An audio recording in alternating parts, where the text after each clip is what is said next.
स्वागत है एक बार पुनः आप सभी का। मैं हूं आपका जीव विज्ञान शिक्षक और आज हम बात करने वाले हैं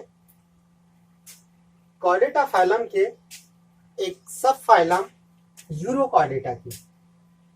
मैंने अपने पहले वीडियोस में एक वीडियो कॉर्डेटा पर अपलोड किया है, जहां पर कॉर्डेटा के जनरल फीचर्स और उनके क्लासिफिकेशन पर हमारी बात हुई है।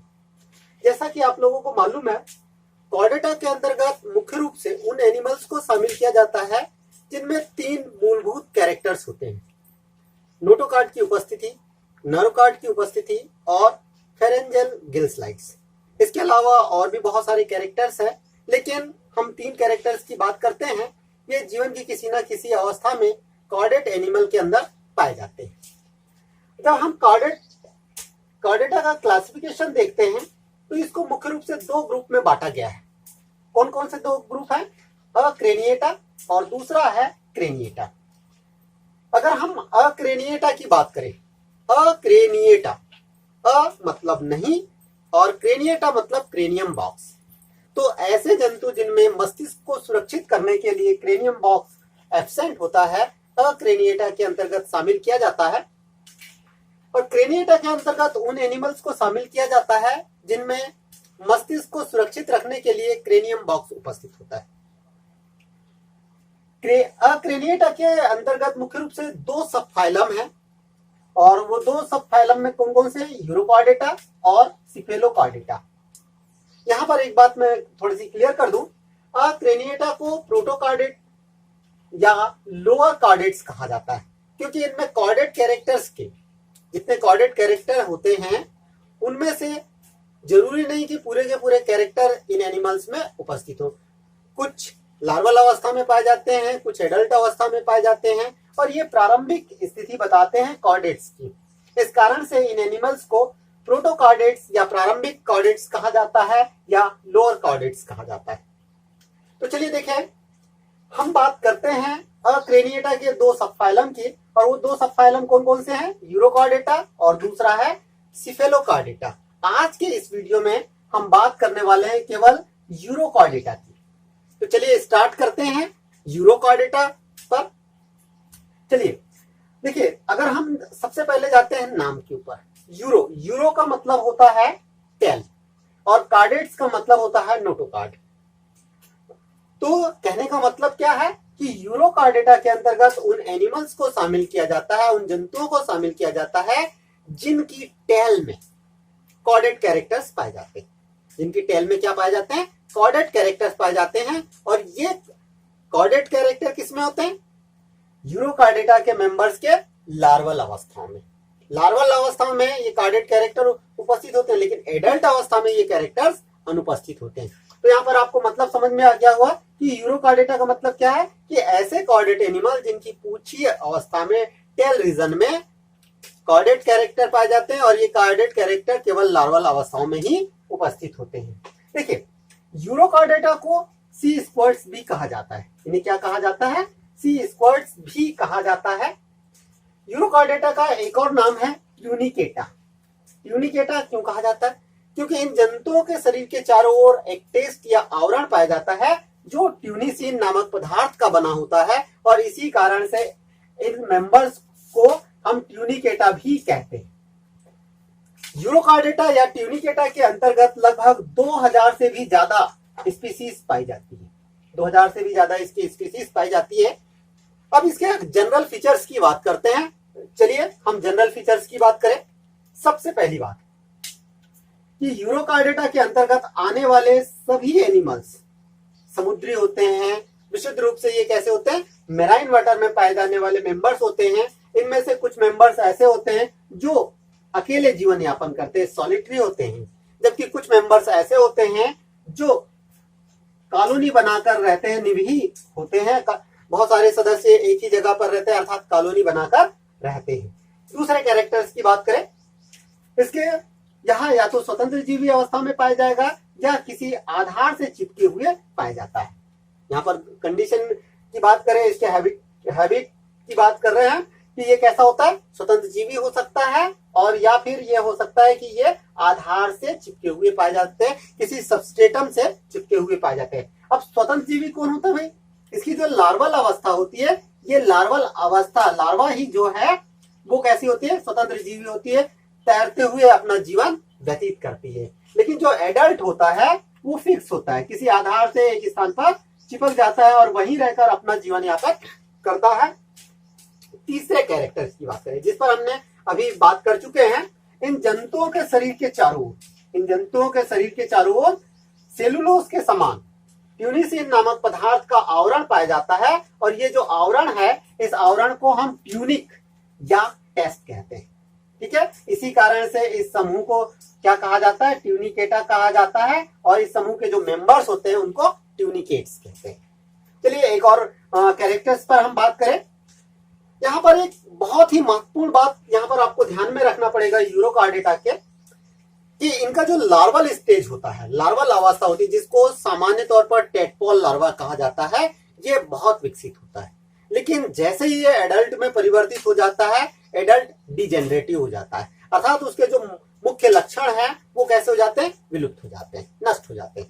ठीक है, तो यहाँ पर देखिए चौथा कैरेक्टर क्या कहता है? इसकी जो लार्वल अवस्था है, उस लार्वल अवस्था में सभी कॉर्डेट कैरेक्टर उपस्थित होते हैं, जैसे कि नोटोकार्ड उपस्थित होता है, नर्व कार्ड उपस्थित होता है, फेरेंजियल गिल स्लाइड्स उपस्थित होता है, इसके अलावा इसमें पोस्ट एनल टेल भी उपस्थित होते हैं। तो लार्वल अवस्था कैसा है? वेल डेवलप्ड है, इसमें सभी के सभी कार्डेट कैरेक्टर जो हैं वो उपस्थित हैं। लेकिन इसकी जो एडल्ट स्टेज है, वो एडल्ट स्टेज में कॉर्डेट कैरेक्टर्स में केवल एक कॉर्डेट कैरेक्टर उपस्थित होता है, और वह कॉर्डेट कैरेक्टर होता है फेरेंजियल गिल स्लाइड्स। ठीक है, फेरेंजियल गिल स्लाइड में उपस्थित होता है, बाकी सारे के सारे कॉर्डेट कैरेक्टर अनुपस्थित होते हैं। अर्थात ये कैसा है? ये डीजेनरेटिव कैरेक्टर्स वाले एडल्ट होते हैं। ठीक है, एक बात और थोड़ा सा समझ लीजिए कि इसके जो मेंबर्स होते हैं वो एसिमेट्रिकल होते हैं, असममित होते हैं। कैसे होते हैं भाई? एसिमेट्रिकल होते हैं, अर्थात अगर इनको किसी भी एंगल से बराबर भागों में नहीं काटा जा सकता। आपको सबसे पहले अगर एसिमेट्रिकल की बात करते हैं तो एग्जाम्पल के रूप में आप क्या ले सकते हैं? हार्डमानिया ले सकते हैं। जब हार्डमानिया आप एग्जाम्पल के रूप में लेंगे तो वो आसानी के साथ आपको समझ में आ जाएगा, उसको इस तरह से आप बना सकते हैं। इसको अगर आप दो बराबर भागों में भी काटे तो वो दो बराबर भागों में इसको नहीं काटा जा सकता। इस कारण से इस उपसंघ के जो मेंबर्स होते हैं वो असिमेट्रिकल होते हैं। जैसा कि मैंने आप लोगों से कहा था कि इसकी बॉडी कैसी होती है? असिमेट्रिकल होती है, असममित होती है, इसको दो बराबर भागों में नहीं काटा जा सकता है। इनकी बॉडी जनरली वेरिएशन शो करती है, अलग अलग प्रकार के इनके साइज अलग अलग प्रकार के होते हैं, इनका आकार अलग अलग प्रकार के होते हैं, लेकिन ये हमेशा कैसे होते हैं? अनसेगमेंटेड होते हैं।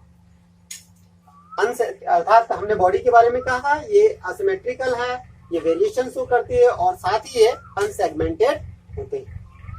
वहीं पर अगर हम पोषण की बात करें तो यूरोकार्डेटा के मेंबर्स में जो है वो पक्षांबी पोषण पाया जाता है, सिलेरी मोड ऑफ न्यूट्रिशन पाया जाता है, और साथ ही यह न्यूट्रिशन जो है वो कैसा होता है? कंप्लीट होता है। ठीक है, पूर्ण पोषण इसमें पाया जाता है। एक और कैरेक्टर्स की बात करें हम, इनमें रिस्पायरेशन की बात करें, श्वसन की बात करें, तो श्वसन की जो क्रिया है वह टेस्ट या ट्यूनिक के माध्यम से संपन्न होती है। गैसों का जो आदान प्रदान है वो किसके माध्यम से संपन्न हो रहा है? टेस्ट या ट्यूनिक के माध्यम से संपन्न हो रहा है, या फेरेंजियल गिल स्लाइड्स के माध्यम से ये गैसों का आदान प्रदान करते हैं। नेक्स्ट कैरेक्टर्स की बात करें, इनका ब्लड वेस्कुलर सिस्टम की बात करते हैं हम, रक्त परिवहन तंत्र की बात करते हैं, तो इनका जो ब्लड वेस्कुलर सिस्टम है वह ओपन टाइप का होता है। अगर हम मनुष्य की बात करें तो मनुष्य में ब्लड जो है किसके माध्यम से बहता है? नलिकाओं के माध्यम से बहता है, लेकिन इसमें ऐसा नहीं होता। ये ब्लड वेस्कुलर सिस्टम कैसा होता है? इसका ओपन होता है। एक बात और यहाँ पर ध्यान में रखना है कि इसके ब्लड वेस्कुलर सिस्टम में जो ब्लड होता है वहां पर विभिन्न प्रकार की सेल्स पाई जाती है, लेकिन इरिथ्रोसाइट सेल्स एब्सेंट होती है। यहाँ पर ध्यान रखना है कि इरिथ्रोसाइट सेल्स जो है इसमें कैसी होती है? एब्सेंट होती है। इसके हार्ट की बात करें, हृदय की बात करें, तो ये बहुत ही सिंपल होता है, ट्यूबुलर होता है, नलिकाकार होता है, और यह वेंट्रल साइड पर होता है। ठीक है, यहाँ पर ध्यान में रखना है कि इसका हृदय कैसा होता है? सिंपल होता है, ट्यूबुलर होता है, और वेंट्रल साइड पर स्थित होता है। यूरोकार्डेट्स के मेंबर में अगर हम उत्सर्जन की बात करें, एक्सक्रिएशन की बात करें, तो जनरली इनमें एक्सक्रिएशन के लिए कुछ स्पेशल ऑर्गन्स पाए जाते हैं, जैसे कि न्यूरल ग्लैंड्स। ठीक है, यहाँ पर ध्यान रखना है कि न्यूरल ग्लैंड्स के माध्यम से ये एक्सक्रिएशन करते हैं। अगर हम इनके मोस्टली मेंबर्स की बात करें, 11th कैरेक्टर्स आप ध्यान रखिएगा कि इसके जो मोस्टली मेंबर्स होते हैं वो हार्मोफोडाइट्स होते हैं, उभयलिंगी होते हैं। मेल और फीमेल रिप्रोडक्टिव ऑर्गन एक ही जंतु के अंदर पाए जाते हैं, लेकिन इसके कुछ मेंबर्स ऐसे होते हैं जो यूनिसेक्सुअल होते हैं, अर्थात मेल अलग और फीमेल अलग होता है। एक और कैरेक्टर्स की बात करें, इनमें फर्टिलाइजेशन की बात करें, निषेचन की क्रिया की बात करें, तो इनमें निषेचन की क्रिया जो है वो क्रॉस एंड एक्सटर्नल फर्टिलाइजेशन होता है।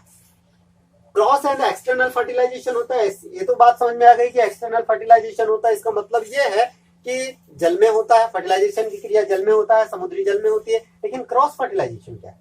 देखिए क्रॉस क्या है? क्रॉस का मतलब ये होता है, देखिए एज अ नेचर में बात करें, इनकी जो ओवरी होती है वो प्रोटोगाइनस नेचर की होती है, अर्थात ओवरी में ओवम जो है पहले परिपक्व हो जाते हैं, और जो कहना चाहिए टेस्टिस में जो स्पर्म है वो परिपक्व बाद में होते हैं। इस कारण से भाई एक ही जंतु के ओवम और स्पर्म जो है वो फर्टिलाइज नहीं हो सकते। तब ऐसी अवस्था में ऐसे जंतु जिनका ओवरी परिपक्व हो चुकी है, लेकिन दूसरा ऐसे जंतु जिनका टेस्टिस परिपक्व हो चुका है, उनके बीच में आपस में जो है वो क्रॉसिंग होती है। ठीक है, तो यहाँ पर ध्यान में रखना है क्रॉस एंड एक्सटर्नल फर्टिलाइजेशन। इसके बाद हम बात करें इनके डेवलपमेंट की बात करें, तो यूरोकार्डेटा के मेंबर्स में डेवलपमेंट जो है वो इनडायरेक्ट होता है, अप्रत्यक्ष परिवर्धन पाया जाता है। और आपको याद होगा कि जब भी अप्रत्यक्ष परिवर्धन पाया जाता है तो उनमें कोई ना कोई लार्वल अवस्था होती है। तो यूरोकार्डेट्स के मेंबर्स में लार्वल अवस्था पाई जाती है, और जनरली हम इसको किस नाम से जानते हैं? टेडपोल लार्वा के नाम से जानते हैं। एक महत्वपूर्ण और इंपॉर्टेंट चीज यूरोकार्डेट्स की कि इनमें रेट्रोगेसिव मेटामॉर्फोसिस पाया जाता है। What is the retrogressive metamorphosis? भाई रेट्रोगेसिव मेटामॉर्फोसिस से तात्पर्य, इसको हिंदी में कहते हैं प्रतिगामी कायांतरण। आपको मालूम है कि जनरली सरल कैरेक्टर से जटिल कैरेक्टर वाले जंतुओं का विकास होता है, और जब सरल कैरेक्टर से जटिल कैरेक्टर्स वाले जंतु का विकास होता है तो हम इसको प्रोग्रेसिव मेटामॉर्फोसिस कहते हैं। लेकिन अगर इसका उल्टा हो जाए कि ऐसा जंतु जिनमें लार्वल कैरेक्टर्स में वेल डेवलप्ड कार्डेट कैरेक्टर हो, लेकिन जिनका एडल्ट है उनमें बहुत ही कम कार्डेट कैरेक्टर हो, तब इस प्रकार का जो रूपांतरण है, इस प्रकार का जो कायांतरण है, उसको हम प्रतिगामी कायांतरण या रेट्रोगेसिव मेटामॉर्फोसिस कहते हैं। और यूरोकार्डेट्स के मेंबर्स में रेट्रोगेसिव मेटामॉर्फोसिस पाया जाता है। चलिए अब देखते हैं यूरोकार्डेटा की क्लासिफिकेशन की बात करते हैं। तो यूरोकार्डेटा को मुख्य रूप से 3 क्लास में बांटा गया है, और ये 3 क्लास कौन कौन सी है? पहली क्लास है एसिडिएसिया, दूसरी क्लास है थैलेशिया, तीसरी क्लास है लार्वेशिया। यूरोकार्डेट को मुख्य रूप से कितनी क्लास में बांटा गया? 3 क्लास में, एसिडिएसिया, थैलेशिया और लार्वेशिया। इनके जनरल कैरेक्टर्स देख लें। अगर हम एसिडिएसिया की बात करते हैं तो इस क्लास के मेंबर अकेले या कॉलोनी बनाकर किसी आधार से चिपके हुए पाए जाते हैं। पहली बात ध्यान में रखनी है कि एसिडिएसिया के मेंबर या तो अकेले या कॉलोनी बनाकर किसी आधार से चिपके हुए पाए जाते हैं। दूसरा कैरेक्टर देखें तो इस क्लास के मेंबर्स के चारों ओर एक मोटा आवरण पाया जाता है जिसको कि टेस्टा कहा जाता है। ठीक है, इनके बॉडी के चारों ओर क्या पाया जाता है? एक मोटा आवरण पाया जाता है जिसको कि क्या कहते हैं? टेस्टा कहा जाता है। तीसरा कैरेक्टर देखें तो एसिडिएसिया के मेंबर्स जो होते हैं उनमें गिल स्लाइड्स तथा गुच्छिका पाई जाती है। एडल्ट में क्या पाई जाती है? इनमें गिल स्लिट्स तथा गुच्छिका पाई जाती है। ठीक है, एक और कैरेक्टर इसमें बात करें तो ये जो गिल स्लिट्स है इनकी संख्या जो है वो बहुत होती है। इनमें 2 से ज्यादा जो गिल स्लिट्स इसमें पाया जाता है। और सबसे महत्वपूर्ण बात कि इनमें रेट्रोगेसिव मेटामॉर्फोसिस पाया जाता है। ठीक है, रेट्रोगेसिव मेटामॉर्फोसिस पाया जाता है। और इसके एग्जाम्पल्स की बात करें तो जैसे कि हार्डमेनिया, एसिडिया तथा सियोना प्रमुख रूप से है। कौन कौन से एग्जाम्पल है भाई? हार्डमेनिया, एसिडिया और सियोना इसके प्रमुख एग्जाम्पल है। तीसरी क्लास पर जाने से पहले जरा हम थैलेसिया की बात कर लें। थैलेसिया की बात करें तो इसके अंतर्गत उन यूरोकॉर्डिट्स को शामिल किया गया है जो विविध प्रकार के होते हैं, अलग अलग साइज के होते हैं। ये स्वतंत्रता पूर्वक तैरने वाले भी होते हैं और या फिर अकेले या समूह में आधार से चिपकने वाले भी होते हैं। यहाँ पर ध्यान रखना है कि या तो ये स्वतंत्रता पूर्वक तैर भी सकते हैं या फिर अकेले या समूह में जो है वो किसी सबस्ट्रेटम से चिपके हुए पाए जाते हैं। इनमें टेस्ट हमेशा उपस्थित रहता है। यहाँ पर ध्यान में रखना है कि इनमें टेस्ट कैसा होता है, ये हमेशा उपस्थित रहता है और इस टेस्ट के में सर्कुलर मसल्स पाई जाती है, वर्तुकार जो है मसल्स पेशी जो है वो पाई जाती है। एक और कैरेक्टर इसमें बात करें तो वयस्क जंतुओं में नोटोकॉर्ड या पूंछ नहीं पाई जाती। अब भाई सीधी सी बात है, इनमें पूंछ नहीं होगी, तो पूंछ नहीं है तो इसका मतलब यह है कि इसमें नोटोकॉर्ड भी नहीं होगी। एक और कैरेक्टर देखें कि इनका जो पोस्टीरियर पार्ट होता है, पश्च भाग होता है, इसमें किसी भी प्रकार का अपेंडेजेस नहीं पाए जाते, उपांग नहीं पाए जाते हैं। इसके एग्जाम्पल की बात करें तो साल्पा, डोलियोलम इसके बहुत अच्छे एग्जाम्पल है। यहाँ पर एक चीज और ध्यान में रखने योग्य बात है कि थैलेसिया के जो मेंबर्स होते हैं, इन मेंबर्स में जो है बायोल्यूमिनेसेंस का गुण पाया जाता है। चलिए इसके बाद हम इसकी तीसरी क्लास की बात करते हैं और तीसरी क्लास जो है वो है लार्वेशिया। लार्वेशिया के अंतर्गत उन यूरोकॉर्डेट्स को शामिल किया जाता है जो हमेशा लार्वल अवस्था में पाए जाते हैं। इसी कारण से उसका नाम क्या पड़ा है, लार्वेशिया पड़ा है। तो यहाँ पर देखिए कि ये स्वतंत्र रूप से लार्वल अवस्था में पाए जाने वाले मेंबर होते हैं, स्वतंत्र रूप से तैरने वाले और लार्वल अवस्था में पाए जाने वाले मेंबर्स होते हैं। इन मेंबर्स के चारों ओर स्थायी टेस्ट नहीं पाया जाता है। इसका आवरण तो पाया जाता है लेकिन वो परमानेंट नहीं होता है। क्योंकि पूंछ पाई जाती है, इस कारण से इनमें लार्वल कैरेक्टर, कॉर्डेट कैरेक्टर स्थायी रूप से पाए जाते हैं। नोटोकॉर्ड पाई जाएगी, नर्वकॉर्ड पाई जाएगी और गिल स्लिट्स भी पाए जाते हैं। तो इनमें गिल स्लिट्स की संख्या जो है वो 2 होती है। साथ ही एक महत्वपूर्ण बात यह है कि इनका जो एलिमेंट्री कैनाल है, ये एलिमेंट्री कैनाल यू शेप्ड होता है। ठीक है, इनका एलिमेंट्री कैनाल कैसा होता है, यू शेप्ड होता है। इसके अंतर्गत ऑइकोप्लूरा और एपेंडिकुलेरिया शामिल है। याद रखिएगा इसके अंतर्गत कौन शामिल है, ऑइकोप्लूरा और एपेंडिकुलेरिया शामिल है। तो इस प्रकार आपने यूरोकॉर्डेट्स के जनरल कैरेक्टर और उसका क्लासिफिकेशन देखा। क्लासिफिकेशन में याद रखिएगा एसिडिएसिया, थैलेसिया और लार्वेशिया इसकी 3 प्रमुख क्लास है। चलिए फिर हम एक नए उपसंघ का अध्ययन करेंगे नेक्स्ट वीडियो में और वो होगा सिफेलोकॉर्डेटा। तब तक के लिए नमस्कार।